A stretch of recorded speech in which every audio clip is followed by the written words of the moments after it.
என்னடா ஏழை கொஞ்சம் கூட நன்றி கடன் இல்லாமல் இருக்கீங்களா? இந்த சம்பவத்தை பண்ணது கேகேஆர் தான். ஸோ இப்போ ரீசெண்டாக வந்து பார்த்தீங்கன்னா கேகேஆர் வந்து பார்த்தீங்கன்னா சோஷியல் மீடியாவில் போஸ்டர்ஸ்லாம் வந்து பார்த்தீங்கன்னா போட்டிருக்காங்க.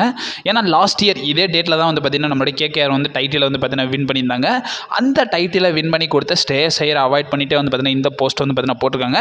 இந்த போஸ்ட்டில் ஸ்ரேயஸ் ஐயர் இருக்கிற மாதிரி எந்த இடத்துலையும் வந்து பார்த்தீங்கன்னா கேகேஆர் வந்து பார்த்தீங்கன்னா டேகும் பண்ணல, தேங்கும் டைட்டில் கலெக்ட் பண்ணுறதுக்கு கூட வந்து பார்த்தீங்கன்னா நம்மளுடைய ஸ்ரேயஸ் ஐயர் இருக்கிற மாதிரி எந்த ஒரு ஃபோட்டோஸும் வந்து பார்த்தீங்கன்னா அவங்க வந்து பார்த்தீங்கன்னா மென்ஷன் பண்ணல. ஆல்ரெடி வந்து பார்த்தீங்கன்னா கம்பீருக்கும் ஸ்ரேயஸ் ஐயருக்கும் செட் ஆகாதனால தான் வந்து பார்த்தீங்கன்னா கேகேஆரை விட்டு வெளியே வந்தார். ஸோ அதனால தான் வந்து இப்போ கரண்டாக பஞ்சாபுக்கு ஆடிக்கிட்டு இருக்காருன்ற மாதிரி நிறைய ரூமர்ஸ் போயிட்டு இருக்கிறனால ஒருவேளை உண்மையாக இருக்குமோன்ற மாதிரி தான் இருக்குது. கேகேஆர் வந்து நம்மளுடைய ஸ்ரேயஸ் ஐயரை ரிலீஸ் பண்ணுறாருன்னு சொல்லும் போதே வந்து பார்த்தீங்கன்னா நிறைய நியூஸஸ்லாம் வந்து பார்த்தீங்கன்னா வந்துருந்துச்சு. ஸோ கம்பீருக்கும் ஸ்ரேயஸ் ஐயருக்கும் வந்து பார்த்தீங்கன்னா ஒரு சில பிரச்சனைகள் இருக்குது. அதனால தான் வந்து பார்த்தீங்கன்னா அவரை ட்ராப் பண்ணாங்க. அண்ட் ஆல்சோ இப்போ ரீசெண்டாக டெஸ்ட் ஸ்குவாட் வரும்போது கூட வந்து பார்த்தீங்கன்னா அதை தான் சொல்லியிருந்தானுங்க. கம்பீருக்கும் நம்மளுடைய ஸ்ரேயஸ் ஐயருக்கும் பிரச்சனை இருக்கிறனால தான் வந்து அவரை இந்தியன் டீமில் எடுக்கல.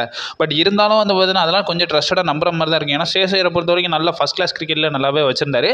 அண்ட் ஆல்சோ ரஞ்சியுமே வந்து பார்த்தீங்கன்னா பயங்கரமாக ஆடி இருக்காரு. அண்ட் ஆல்சோ நல்ல பெஸ்ட் ஆவரேஜ் வச்சிருக்காரு. நிலையில் எப்படியும் கண்டா ஏன் ஸ்ரேயஸ் ஐயரை எடுக்கலன்ற மாதிரி பல ரூமர்ஸ் அண்ட் ஆல்சோ பல கொஸ்டின்ஸ் வந்துகிட்டு இருக்கிற நிலையில் இதே வந்து பார்த்தீங்கன்னா எப்படியும் கண்டா நோட் பண்ணியிருக்காங்க. ஸ்ரேயஸ் ஐயர் ஒரு அண்டர் ரேட்டர் கேப்டனாக இருந்தாலும் ஸோ கேகேஆருக்கு வந்து பார்த்தீங்கன்னா டைட்டில் வின் பண்ணி கொடுத்துருக்காரு. அண்ட் ஆல்சோ இப்போ பிபிகேஎஸை வந்து பார்த்தீங்கன்னா பிளே ஆஃபுக்கும் வந்து பார்த்தீங்கன்னா எடுத்துகிட்டு வந்திருக்காரு. ஸோ சிங்கிள் ஹேண்டடாக வந்து பார்த்தீங்கன்னா நம்ம ஸ்ரேயஸ் ஐயர் வந்து பார்த்தீங்கன்னா எடுத்துகிட்டு வந்திருக்காரு.